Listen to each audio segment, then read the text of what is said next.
pernah nggak sih dalam melamar pekerjaan selalu gagal?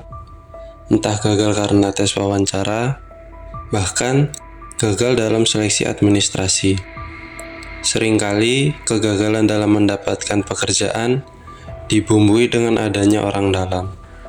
Misalnya, si Dimas baru aja lulus SMK dan sudah bekerja di PT A, sedangkan dia tidak pintar-pintar amat. Ada yang mengatakan bahwa si Dimas dibawa oleh pamannya yang bekerja di sana. Dan ada juga si Danu yang sudah 2 tahun menganggur.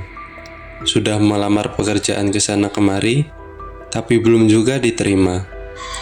Diketahui si Danu tidak memiliki keluarga yang bekerja di PT apapun, karena si Danu adalah seorang perintis. Sebenarnya, orang dalam itu bermakna negatif atau positif. Simak baik-baik video ini dan tonton sampai selesai.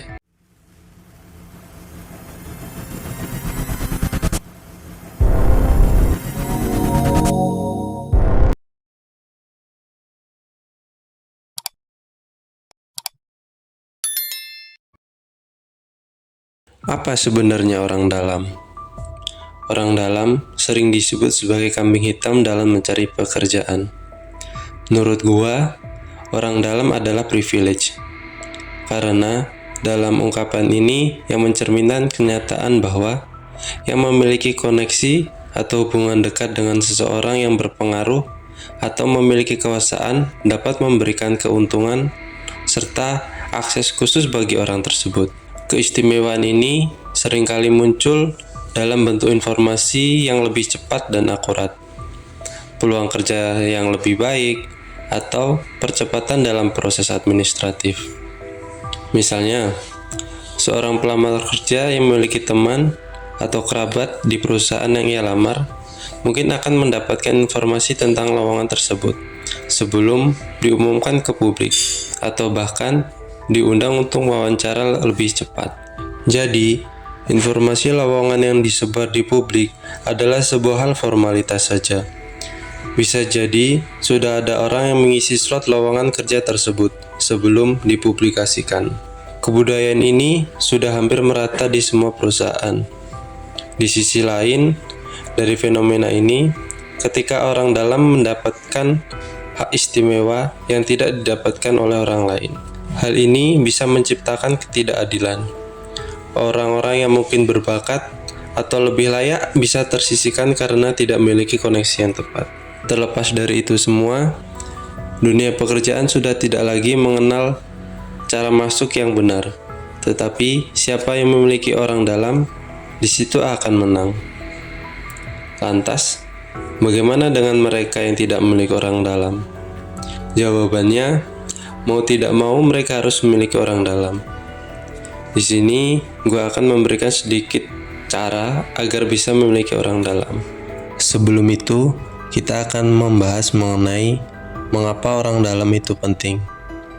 Pertama, akses ke informasi. Informasi adalah kekuatan.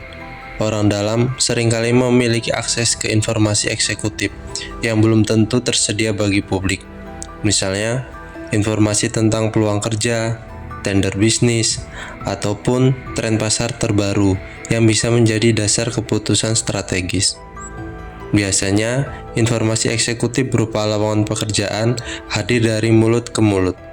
Informasi yang sudah dipublikasikan adalah informasi yang paling akhir, dan Anda tidak boleh berharap lebih, karena kegagalan sudah pasti datang. Kedua, peluang kerja. Banyak pekerjaan yang tidak diiklankan secara publik, melainkan didistribusikan melalui jaringan pribadi, misalnya grup WhatsApp keluarga. Referensi dari orang dalam dapat meningkatkan peluang seseorang untuk mendapatkan pekerjaan, karena adanya kepercayaan sudah terbangun. Dan yang lebih magic lagi, dengan adanya orang dalam, jenjang karir akan cepat melesat dan akan menggeser para seniornya. Terkesan kejam, tapi inilah kekuatan dari orang dalam. 3. Kolaborasi dan kemitraan. Dalam dunia bisnis, kolaborasi dan kemitraan seringkali dimulai dari hubungan personal. Orang dalam bisa memperkenalkan kita kepada calon mitra bisnis, investor, atau bahkan pelanggan potensial yang dapat membantu mengembangkan usaha kita. Misalnya, Bapak Amir adalah seorang pengusaha ayam potong yang masih memiliki beberapa pelanggan, dan beliau kenal dengan teman lama yang sekarang bekerja dan menjadi petinggi di sebuah restoran. Dengan adanya orang dalam, usaha Bapak Amir bisa masuk ke dalam market si restoran, sehingga terjadi kolaborasi dan kemitraan yang saling menguntungkan. Restoran mendapatkan harga yang pas, dan si Bapak Amir menambah pelanggan dan memperluas pangsa pasar.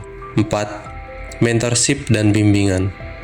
Memiliki mentor atau pembimbing yang berpengalaman di bidang tertentu adalah aset berharga.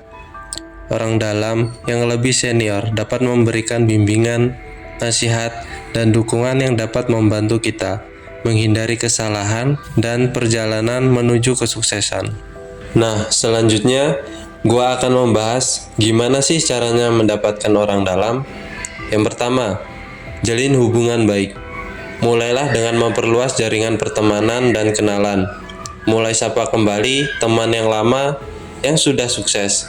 Ya meskipun di awal-awal akan dibilang datang karena butuh aja, tapi dengan cara seperti ini bisa menjadi batu loncatan agar terjalin hubungan yang baik. Tidak hanya teman lama, kenalan baru pun juga harus menjalin hubungan yang baik. Jangan ragu untuk terlibat dalam obrolan ringan.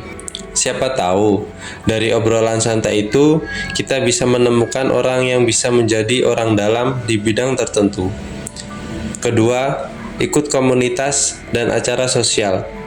Bergabunglah dengan komunitas atau acara yang sesuai dengan minat dan profesi kalian. Dari sini, kita bisa bertemu banyak orang yang punya pengalaman dan koneksi yang beragam. Plus, ini juga menjadi kesempatan bagus untuk belajar hal-hal baru. Jangan jadi orang introvert, mulailah berteman dan mengobrol santai. Ketiga, manfaatkan media sosial. Gunakan platform seperti Twitter atau bahkan Instagram untuk membangun jejaring. Aktiflah dalam berdiskusi dan berbagi informasi yang bermanfaat. Dan jangan sungkan untuk memulai percakapan dengan orang-orang yang kalian anggap sebagai potensi. Keempat, memberi sebelum menerima. Seringkali kita perlu memberi sesuatu terlebih dahulu sebelum kita menerima manfaat dari orang lain. Ini bisa berupa bantuan, nasihat, atau bahkan hanya sekedar mendengarkan dan memberikan dukungan. Kelima, jaga hubungan dengan baik. Setelah mendapatkan kenalan atau yang disebut orang dalam, jaga hubungan tersebut dengan baik. Tetaplah berkomunikasi, ucapkan terima kasih ketika mereka membantu, dan ingatlah untuk menghargai waktu serta usaha mereka. Keenam, tetap rendah hati dan otentik. Jadi diri sendiri dan jangan pura-pura. Keaslian kalian akan lebih dihargai dan membangun hubungan yang lebih kuat dan jujur. Kesimpulannya, orang dalam memang merupakan sumber rezeki yang tak ternilai.